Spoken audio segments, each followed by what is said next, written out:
يا مساء السعادة وكم معطر بذكر الله. اللهم صل وسلم وبارك على سيدنا محمد وعلى آل سيدنا محمد.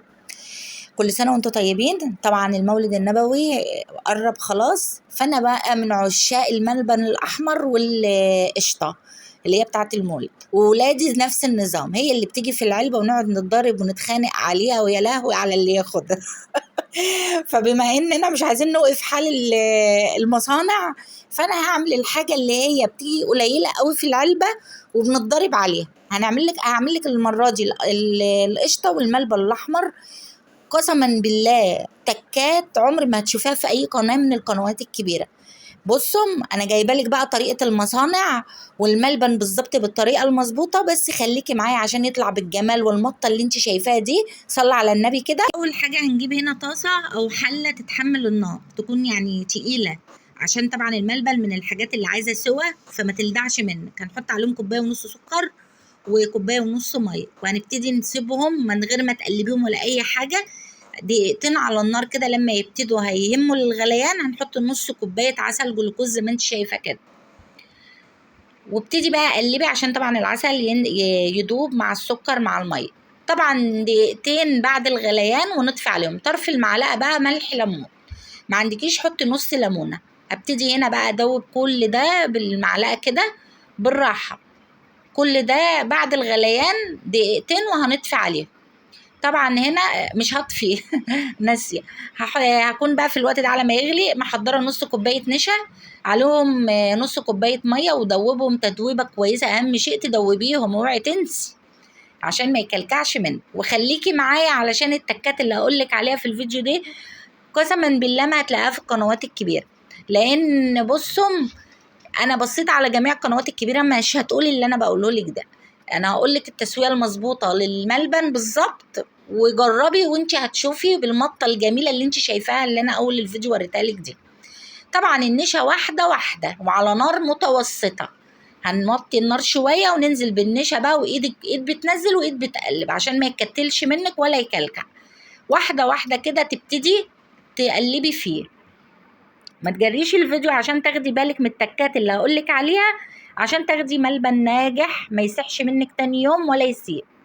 طبعا ابتدي بقى قلبي كده والنار متوسطة، تفضلي بقى ايدك فيه لحد ما هيتخن دلوقتي ويتقل معانا. هوريكي دلوقتي الجيلاتين مش هنحطه خالص دلوقتي، هنفضل ايدينا عايزين نسوي النشا. هتقولي طب انا هعرف ازاي النشا استوى زي ما انتي بتقولي اللي هيوصل للسوى ازاي؟ هقولك هوريكي دلوقتي.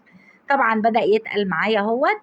هبتدي احط بقى معلقتين ميه موارد، او ميه موارد او ميه زهر، او ممكن تحطي فانيليا بقى، بس انا حبيت احط ميه موارد عشان يبقى زي بتاع بره بالظبط. طبعا هتبتدي تقلبيه قوي كده. ما اقدرش اقول لكم على الريحه بقى، ده انا بعشقها بصراحه. طبعا ده اللون اللي طعام صحي بيتجاب من العطار. قولي له عايزه اللون طعام صحي. اللون الاحمر طبعا كان خلص عندي، وهو يا دوبك اللون ده جميل. هيبتدي بقى يديني اللون اللي هو الشفاف الجميل اللي انا بحبه وبعشقه بصراحه في الملبن. بصراحه ما اقولكوش كنا بنضار، هو نفس طريقه الملبن الابيض ونفس الطعم، بس ما اعرفش لما بيبقى احمر كده بيبقى له طعم تاني ازاي في بقنا. انا من الناس اللي بعشقه، فانا زي الاطفال اول ما بدور عليه في كده في علبه الحلاوه. طبعا هنا بدات النشا يتقل اهوت. هجيب بقى طرف المعلقه كده وهقسم النص كده. المهم الطريق اللي في النص ده ما يجيش على بعضه كده، النشا بتاعك مظبوط وكده السوا بتاعه مظبوط. هتقومي جايبه لي بقى هنا 6 معالق جيلاتين كبار، مش كتير، وهتبتدي تقلبيهم في ربع كوبايه ميه سخنه كده لما يدوبوا خالص. صدقيني ولا هيبقى مجلد ولا هيبقى حاجه، هو ده المقدار المظبوط للكميه اللي انت شايفاها دي. ابتدي بقى هنا بتنزلي الجيلاتين واحده واحده وعلى نار هاديه وانت بتسوي كده النشا بتاعك. ابتدي بقى كده قلبي قلبي كده لمدة 10 دقايق، وبعدين هننزل هنا بالمكسرات وبرضه بنسوي فيه. خد بالظبط معايا من ساعة ونص لساعتين. محدش يقول لي كتير، واسألي أي حد في محلات الحلواني قولوا له الملبن المظبوط بياخد سوا ولا لأ. بياخد سوا. سيبك من 40 دقيقة و20 دقيقة و30 دقيقة، هو ساعتين بالظبط تاكلي أحلى ملبن ما يفكش منك. ما بنحطوش في تلاجة، ما هو الجيلي عشان أحطه في تلاجة هو المقدار المظبوط، وعلى نار هاديه ما بين الدقيقه والتانيه تفضلي تقلبي فيه عشان ما يلدعش منك كده. اهم شيء تقلبيه ما تنسوهوش يعني. اقفي اعملي اي حاجه وارجعي للملبن تاني كانك بتسوي ذكر بط. هياخد له ساعتين ثلاثه. هنا طبعا هتبتدي بقى، حطيت حبه مكسرات كانوا عندي، لوز، عندك سوداني، اي مكسرات عايزه تسيبيه ساده براحتك. طبعا انا بلمه من الجنب كده عشان ما ينزلش تاني، عشان اعرف السوى المظبوط بتاعه. طبعا هبتدي احطه هنا في قالب. طبعا كنت انا محضراه القالب وحاطه كيس هنا ودهناه زيت. طبعا العلبه اللي انا حطاها دي بلاستيك ساحت، فخلي بالك بقى، عايز علبه متحمله. انا من ورا الكاميرا نقلته مرتين وغيرت له الكيس، لانه بدا يسيح العلبه، يعني كل شويه العلبه تسيح. فهنا ولازم الهبده اللي انت شفتيها دي عشان طبعا يظبط معاكي. هو انا لو كنت حطيته في علبه رقيقه يعني مسطحه شويه، كان طلع معايا رقيق شويه زي بتاع المحلات، بس احنا بقى بنعمل حاجه من البيت، فبدل الواحده باتنين بصراحه انا عملت الواحده باتنين.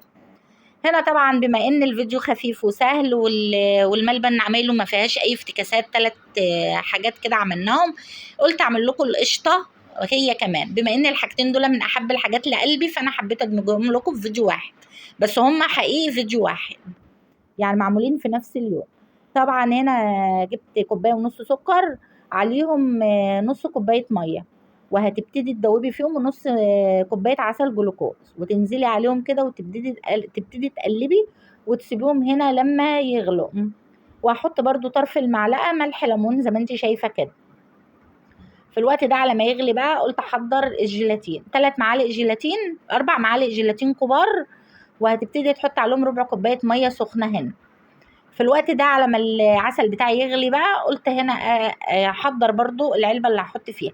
جبت علبه هنا وحطيت كيس، وحطيت هنا دهنته هنا دهنه زيت خفيفه، ونزلت هنا بقى بالجوز الهند الاول وبعدين الزبيب.